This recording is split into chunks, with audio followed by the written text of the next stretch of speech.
da mucho gusto recibir a Gerardo Leaviaga en este programa una vez más. Gerardo, ¿cómo estás? Leo, Muy encantado buenas de estar noches. contigo. Pero hoy vienes en tu cachucha de escritor. Sin corbata. Yo no sé a qué horas le haces todas las cosas que haces, pero mis respetos, mi querido Gerardo. Platícanos de tu nueva novela, Si tú quieres moriré, la novela del México que pudo ser. Tenía muchas ganas de abordar desde hacía tiempo, Leo, Sí. uno de los periodos de la historia más importantes, el periodo fundacional de México, que curiosamente se ha explorado poco. Sí. El que va de la caída de Iturbide, 1823, a la guerra con Texas en 1836. Sí. Fue el periodo en que se definió la estructura política de México. Fue el periodo en que se promulgó la primera constitución que tuvimos. ¿La de 24? Claro, porque la Patzingán nunca Sí, entró en no. vigor, y la de Cádiz, pues la del Reino de la Nueva España. Sí, no. Pero esta ya define el federalismo, qué le toca a quién en el juego de poder. Pero cuando estaba novelando este periodo, de pronto digo, ¿cómo es posible que los dos grandes genios de la época, Lucas Alamán, el conservador, Sí. guanajuatense, talentosísimo, Sí, cómo no. y el jalisciense liberal, Valentín Gómez Farías, hayan estado peleados a muerte?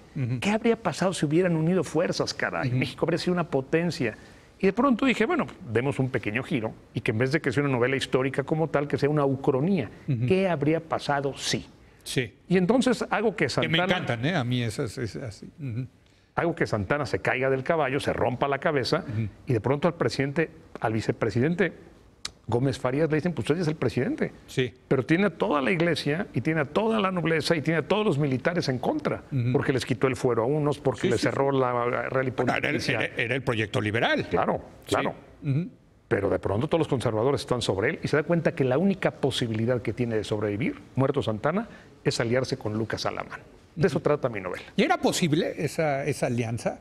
Porque la verdad es que eran dos proyectos de nación muy diferentes, Claro. ¿no? O sea, el conservador venía de, digamos, más hispanófilo, ¿no? Y el liberal, que era más, ¿qué podríamos decir? Norteamericano, mucho más exacto, vinculado, americanófilo, vamos a llamarlo. por ¿no? supuesto. Así es. Mira, te lo contesto en la bandera que pactan los dos, Gómez Farías y Lucas Alamán. La bandera ya no es la trigarante de Iturbide, verde, blanca y roja que todavía tenemos hoy. Sí. Es una bandera amarilla y roja, los colores de España. Sí. Y en el centro, Quetzalcóatl. Para definir porque tú y yo y todos los mexicanos somos producto de una De ese mezcla mestizaje. entre indígenas y españoles, nos Claro. guste o no nos guste. Así es. Pero cambian muchas cosas más. Tú me preguntas, ¿es posible? Bueno, es una novela, Sí, es un claro. ejercicio de imaginación. Bueno, la novela se pudo. Se pudo, por supuesto. ¿Y qué pactan? ¿Pactan una nueva constitución, Gerardo? Desde luego, naturalmente. Sí. Y pactan también venderle Texas a Estados Unidos. Ok. Texas ya no se va a desincorporar.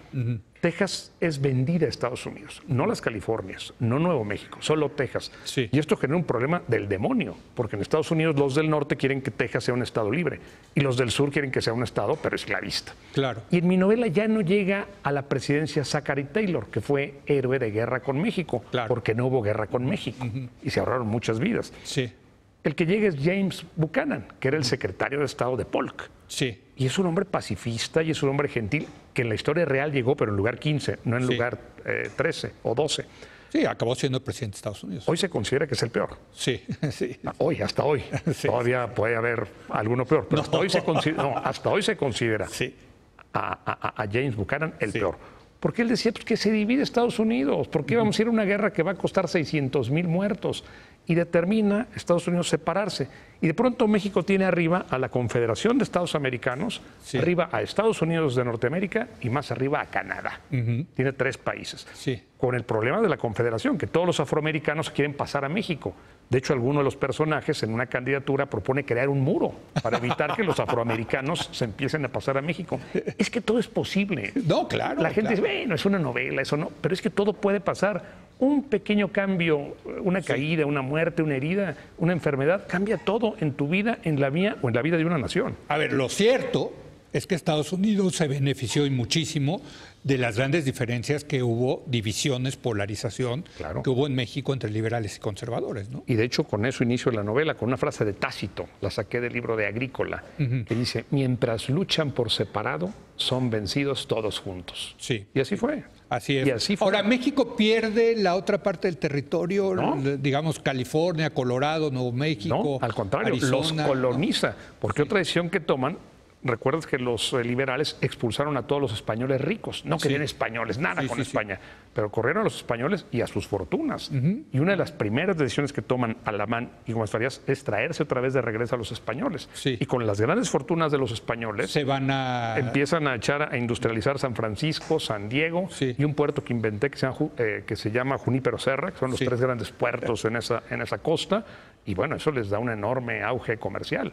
Y México acaba siendo una potencia, quiero pensar, o un país mucho más fuerte, más sólido, frente a un Estados Unidos ya dividido en dos países. Sí, señor. Y te voy a hacer una confesión. Estas son las costuras de la novela. Todo el tiempo tuve presente en la novela, es una novela, es ficción, pero la obra de Por qué fracasan los países, de Acemoglu y Robinson. Claro. Que dicen, los países ricos son los que tienen instituciones inclusivas, donde todos Sí. participan.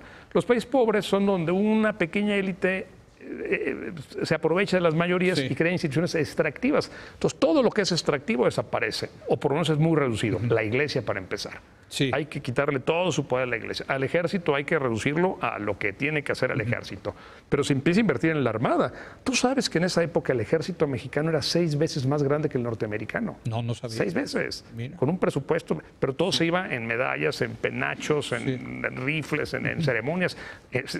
Se iba En boato. en los ritos eclesiásticos, En boato. en joyas para los sacerdotes, para los obispos, en cruces de oro, en iglesias, campanarios, para tener al pueblo muy controlado. Todo eso desaparece. Y en cambio se crea una armada mexicana. Cuando Estados Unidos invade, ya con el presidente Harrison en el poder, y quiere mandar 2 barcos a invadir y tomar Veracruz, salen los barcos de la Armada Mexicana y los hunden. Oye, pues qué interesante, Gerardo. La verdad, me parece una estupenda idea. ¿Qué te puedo decir? Sobre todo, quiero decir de 2 personajes que sí efectivamente definieron el futuro de México, que fueron Valentín Gómez Farías y Lucas Alamán. 2 personajazos, por cierto, ¿no? 2 personajazos. ¿No? Supongo que son centrales en la novela, ¿no? Son los protagonistas. Y una femenina que da nombre a la novela, que Sí. es la que influye con su visión liberal, pero a través de Gómez Farías, porque las mujeres no pueden participar en ese momento en política. Pero esta mujer es muy inteligente, busca un hombre que puede ir guiando, conduciendo y estimulando, que es Gómez Farías, para tener esta agenda liberal. Oye, pues muchas felicidades a Gerardo Laviaga. Si tú quieres, moriré. La novela del México que pudo ser. Pues ya no lo somos, pero bueno. Todavía podemos serlo. Es que el hubiera es importante por eso, porque nos permite pensar qué tenemos que estar haciendo hoy Eso es una para no buena lamentarlo en 10 o en 50 años. Es una gran reflexión. Gracias, Gerardo. Leo, gracias a por ti. venir. Felicidades. El libro ya está a la venta, desde luego, en todas las librerías. Es de Planeta. Gracias, Gerardo. Gracias, Leo. Gracias a usted por habernos acompañado. Yo lo espero el lunes en punto a las 10 de la noche, cuando otra vez sea la hora de opinar. Aquí nos vemos.